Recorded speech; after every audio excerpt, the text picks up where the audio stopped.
மகர ராசிக்காரர்களுக்கு ஒப்பற்ற ஆண்டு. கனவுகள் நனவாகும், எல்லாம் கிடைக்கும். அப்படியே ஆஹா அப்படின்ட்டு குளிர்ந்து போகக்கூடிய வருஷமாக 2026 இருக்கும். 7 வருஷமாக நீங்கள் நல்லா இல்லை.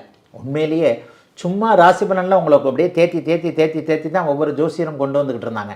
ஏன்னா கடுமையான ஏழரை சனி அமைப்புகள், அதுவும் 2020, 21, 22 போட்டு புழிஞ்சு எடுத்துருச்சு மகர ராசிக்காரர்களை. போன வருஷம் கூட ஏழரை சனி விட்டுருச்சு. அப்போ 2025 நல்லா இருக்கும், அதான் நான் என் பொண்டாட்டி ஊருக்கு போயிட்டா அப்படின்ற மாதிரி அப்படியே ஒரு சந்தோஷம்தான் இருந்தது. ஆனால் ஒன்றும் நடக்கலையே மகர ராசிக்காரர்களுக்கு. காரணம் என்ன? எல்லாமே மெதுவாக தான் நடக்கும். இங்கே வாழ்க்கையில் மந்திரகாலின்னு எதுவுமே டக்குன்னுலாம் நடந்துடாது. உண்மையிலேயே இந்த வருஷம்தான் உங்களுடைய ராசிநாதனையும் ராசியவும் உச்சகுரு பார்க்க போகிறார். இரட்டை நிலை வருமானங்கள் வரக்கூடிய அமைப்பு. எல்லா வகையிலும் ஏமாந்து போனவங்க, தம்பிக்கிட்ட ஏமாந்துட்டேன், மாமாக்கிட்ட ஏமாந்துட்டேன், மச்சாங்கிட்ட ஏமாந்துட்டேன், இப்போ கை தூக்கி விடலை, அப்போ கை தூக்கி விடலை, பிரச்சனையெல்லாம் என்னை போய் வேடிக்கை பார்த்தாங்கன்ற மாதிரியாக உறவுகள் நட்புகள் எல்லாவற்றிலும் கசந்த நிலைகள் அத்தனையும் அப்படியே மாறக்கூடிய அமைப்புகள் இப்போது உண்டு. சொந்த காலில் நிற்க போகிறீங்க.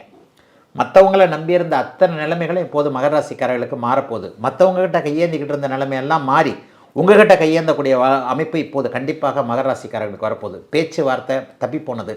இன்றைக்கி வா கடன் கொடுக்குறேன்னா அது செய்ய முடியாமல் போச்சு, பேரை கெடுத்துக்கிட்டேன், அதை கெடுத்துக்கிட்டேன், இதை கெடுத்துக்கிட்டேன்னு எல்லாம் கெட்டு போயிருந்த மகர ராசிக்காரர்களுக்கு எதுவும் கெடவில்லை, நான் நன்றாக வந்துவிட்டேன் என்பதை உறுதிப்படுத்தக்கூடிய ஆண்டாக ஜூன் மாதம் 2ஆம் தேதிக்கு பிறகு 2026ஆம் ஆண்டு கண்டிப்பாக இருக்கக்கூடிய நல்ல ஆண்டு மகரத்திற்கு இந்த ஆண்டு.